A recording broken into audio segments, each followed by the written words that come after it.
ರಾಜ್ಯದ ಜನತೆಗೆ ಸಾರಿಗೆ ಬಂದ್ ಶಾಕ್. ಸರ್ಕಾರಿ ಬಸ್ ಸಂಚಾರ ಸಂಪೂರ್ಣ ಸ್ತಬ್ಧವಾಗುತ್ತಾ? ಕೆಎಸ್ಆರ್ಟಿಸಿ ಬಿಎಂಟಿಸಿ ಬಸ್ ರಸ್ತೆಗಿಳಿಯೋದಿಲ್ವಾ?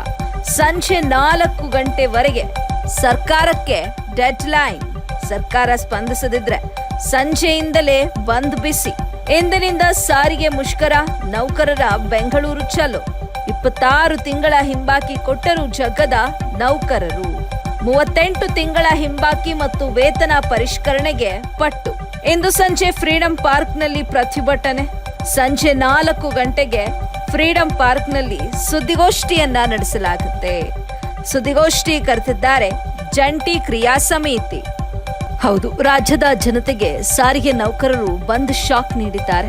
ಸರ್ಕಾರಿ ಬಸ್ ಈಗ ಸಂಚಾರ ಸ್ತಬ್ಧವಾಗುತ್ತಾ ಅಥವಾ ಕೆಎಸ್ಆರ್ಟಿಸಿ ಮತ್ತು ಬಿಎಂಟಿಸಿ ಬಸ್ಗಳು ರಸ್ತೆಗಿಳಿಯುತ್ತಾ ಇಳಿಯೋದಿಲ್ವಾ ಎಂಬಂತ ಪ್ರಶ್ನೆಗಳು ಉದ್ಭವವಾಗಿರುವಂಥದ್ದು. ಯಾಕಂದ್ರೆ ಸಂಜೆ 4 ಗಂಟೆವರೆಗೂ ಸರ್ಕಾರಕ್ಕೆ ನೌಕರರು ಡೆಡ್ ಲೈನ್ ಅನ್ನ ನೀಡಿದ್ದಾರೆ.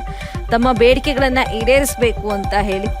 ಸರ್ಕಾರ ಸ್ಪಂದಿಸದಿದ್ದರೆ ಸಂಜೆಯಿಂದಲೇ ಬಂದ್ ಬಿಸಿ ಮುಟ್ಟುತ್ತೆ ರಾಜ್ಯದ ಜನತೆಗೆ.